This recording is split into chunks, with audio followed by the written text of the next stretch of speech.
गीता उपदेश। श्रीमद् भागवत गीता में भगवान श्री कृष्ण के उपदेशों का वर्णन है जो उन्होंने महाभारत युद्ध के दौरान अर्जुन को दिए थे। गीता की बातों को जीवन में अपनाने से व्यक्ति को खूब तरक्की मिलती है। गीता में श्री कृष्ण ने बताया है कि किन लोगों की मदद भगवान खुद करते हैं। उन्होंने अर्जुन को माध्यम बनाकर सभी मानव जाति के कल्याण के लिए उपदेश दिया था।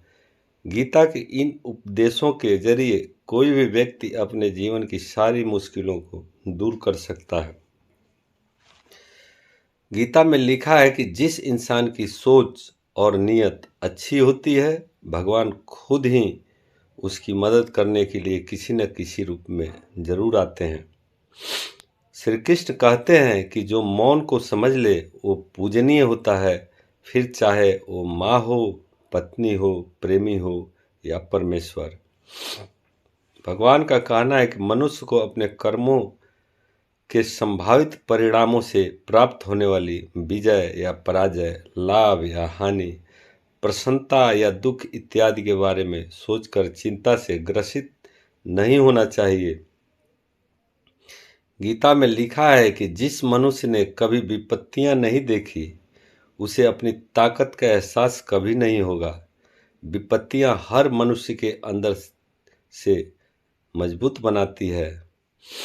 प्रशंसा चाहे कितनी भी करो, परंतु अपमान बहुत सोच समझ कर करना चाहिए, क्योंकि अपमान वो उधार है जो अवसर मिलने पर हर व्यक्ति ब्याज के साथ चुकाता है। गीता में श्री कृष्ण कहते हैं कि अहंकार ही हर मनुष्य का विनाश करता है। अहंकार में आकर व्यक्ति अक्सर ही गलत कार्य कर बैठता है, जिसके बुरे परिणाम उसे आगे चलकर भुगतने पड़ते हैं। मनुष्य को अपने दिमाग पर पूरा नियंत्रण रखना चाहिए। यदि हम इसे नियंत्रित नहीं करते हैं तो हमारा अपना दिमाग एक दुश्मन की तरह काम करता है। जब महाभारत का विनाशकारी युद्ध होने वाला था और अर्जुन युद्ध करने से इनकार कर रहे थे, तो भगवान श्री कृष्ण ने गीता श्लोक के द्वारा अर्जुन को समझाया था, जो उपदेश इस प्रकार है। भगवान श्री कृष्ण अर्जुन से कहते हैं कि हे अर्जुन, मृत्यु निश्चित है। जिस किसी प्राणी ने जन्म लिया है उसकी मृत्यु होना स्वाभाविक है, और जिसकी मृत्यु होती है उसका जन्म लेना तय है। इस बात का शोक व्यक्ति को नहीं करना चाहिए। मनुष्य अपने कर्मों के अनुसार जन्म लेता है और अपने कर्मों का भोग करने के बाद उसकी समय अवधि पूर्ण होने के बाद मृत्यु को जाता है। यह भी तय है। जो विषय अटल सत्य है उसे स्वीकार कर लेना चाहिए और इसका दुख नहीं करना चाहिए।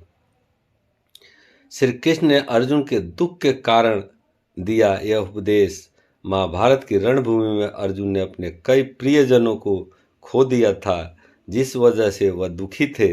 इसलिए श्री कृष्ण ने अर्जुन को यह मार्मिक विषय समझाते हुए उनका मार्गदर्शन किया था।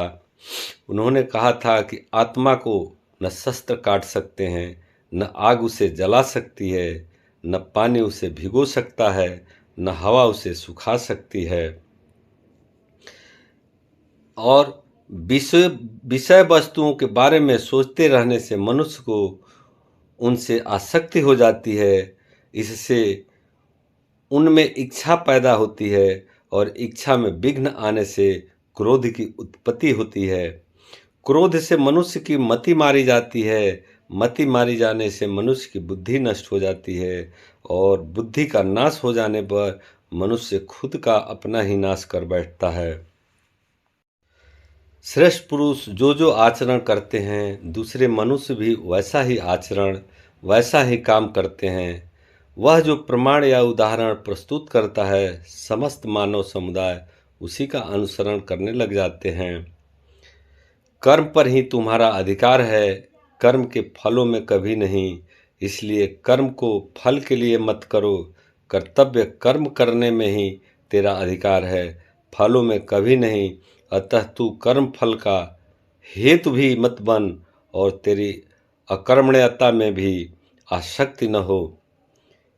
हे भारत, जब जब धर्म का लोप होता है और अधर्म में वृद्धि होती है, तब तब मैं धर्म के अभ्युत्थान के लिए स्वयं की रचना करता हूँ। यदि तुम युद्ध में वीर गति को प्राप्त होते हो तो तुम्हें स्वर्ग मिलेगा, और यदि विजयी होते हो तो धरती का सुख को भोगोगे। इसलिए उठो हे कौन्तेय, निश्चित करके युद्ध करो। सज्जन पुरुषों के कल्याण के लिए और दुष्कर्मियों के विनाश के लिए और धर्म की स्थापना के लिए मैं जुगों जुगों में प्रत्येक युग में जन्म लेता आया हूँ। श्रद्धा रखने वाले मनुष्य, अपनी इंद्रियों पर संयम रखने वाले मनुष्य साधन परायण हो अपनी तत्परता से ज्ञान प्राप्त करते हैं, फिर ज्ञान मिल जाने पर जल्द ही परम शांति को प्राप्त होते हैं। जो कोई भक्त मेरे लिए प्रेम से पत्ती, पुष्प, फल, जल आदि अर्पण करता है, उस शुद्ध बुद्धि निष्काम प्रेमी भक्त का प्रेम पूर्वक अर्पण किया हुआ वह पत्ती पुष्पादि में सद्गुण रूप से प्रकट होकर प्रीति सहित खाता हूँ, जिससे किसी को कष्ट नहीं पहुँचता तथा जो अन्य किसी के द्वारा विचलित नहीं होता, जो सुख दुख में, भय तथा चिंता में समभाव रहता है, वह मुझे अत्यंत प्रिय है। सभी धर्मों को छोड़कर मेरी शरण में आ जाओ, मैं तुम्हें सभी पापों से मुक्त कर दूंगा, इसमें कोई संदेह नहीं है। कहते हैं कलयुग में श्री कृष्ण का महात्म्य और बढ़ेगा। श्री कृष्ण सिर्फ कर्म करने की प्रेरणा देते हैं। उनके मुख से निकली गीता में काफ़ी सारे श्लोक जीवन दर्शन का एहसास कराते हैं। दुनिया में सबसे अधिक आध्यात्मिक और दार्शनिक ग्रंथ गीता है, जिसका हमें अनुसरण करना ही करना चाहिए। जो पुरुष अंतकाल में भी मुझको ही स्मरण करता हुआ शरीर को त्याग कर देता है, वह मेरे साक्षात स्वरूप को प्राप्त होता है। जो दुख रूप संसार के संयोग से रहित है तथा जिसका नाम जोग है, उसको जानना चाहिए। परंतु जो मनुष्य आत्मा में ही रमण करने वाला है और आत्मा में ही तृप्त तथा आत्मा में ही संतुष्ट हो, उसके लिए कोई कर्तव्य नहीं है। श्रद्धा रखने वाले मनुष्य, अपनी इंद्रियों पर संयम रखने वाले मनुष्य साधन परायण हो अपनी तत्परता से ज्ञान प्राप्त करते हैं, फिर ज्ञान मिल जाने पर जल्द ही परम शांति को प्राप्त होते हैं। क्रोध से मनुष्य की मति मारी जाती है, यानी मूढ़ हो जाता है, कुंद हो जाती है, जिससे किसी को कष्ट नहीं पहुंचता तथा जो अन्य किसी के द्वारा विचलित नहीं होता, जो सुख दुख में, भय तथा चिंता में संभाव रहता है, वह मुझे अत्यंत प्रिय है। सभी धर्मों को छोड़कर मेरी शरण में आ जाओ, मैं तुम्हें सभी पापों से मुक्त कर दूंगा, इसमें कोई संदेह नहीं है।